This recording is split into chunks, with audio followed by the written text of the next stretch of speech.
Hello guys and welcome to the crash course. So right now we'll just take a look at converting data types. So what are data types? Data types are something that basically type of data that is inside variable. So what I'll do is I'll just give you few examples so you can understand what are data types.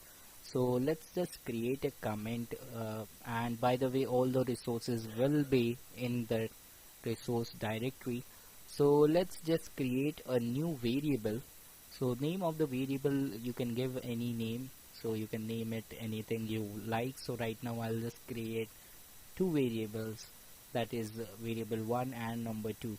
So over here you will notice that one variable 1 is 4 and variable 2 is 4.0. So both of them are different. So they are actually different, even though the values are 4 in real world, but 4 and 4.0 are different data types.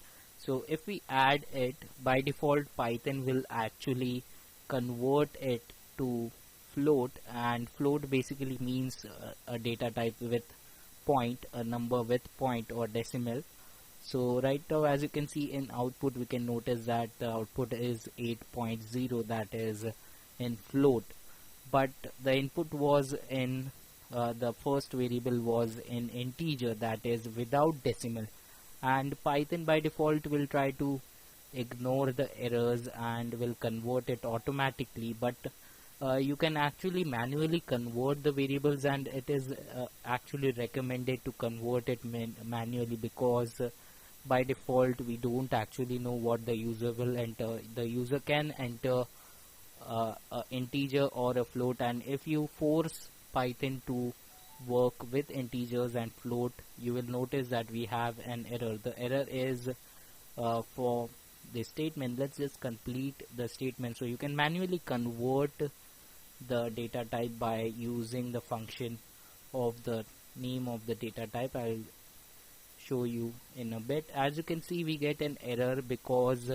the first variable is an integer and the second variable is in float.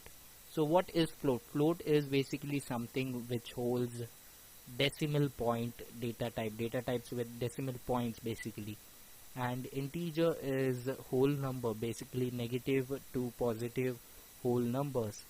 So as you can see, if we convert it, and this thing works properly because the first variable is converted into 4.0 and the second variable 4.0 is already in float.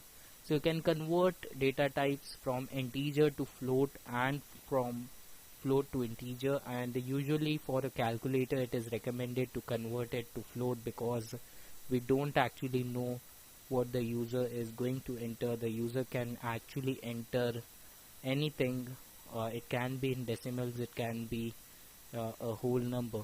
So you can convert it, and there are tons of data types available.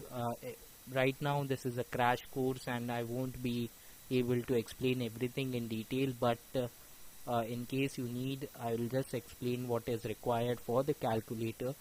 So as you can see, we have various data types. Float is referred to as something that holds decimals basically, and integer is whole number that we took. And while performing actions or operations like addition, subtraction, multiplication and stuff, it is recommended that both the values are in same data type, that is either integer or you can work with float. So I would usually recommend you to work with float because float is better, and there is something known as long, which is longer version of integer.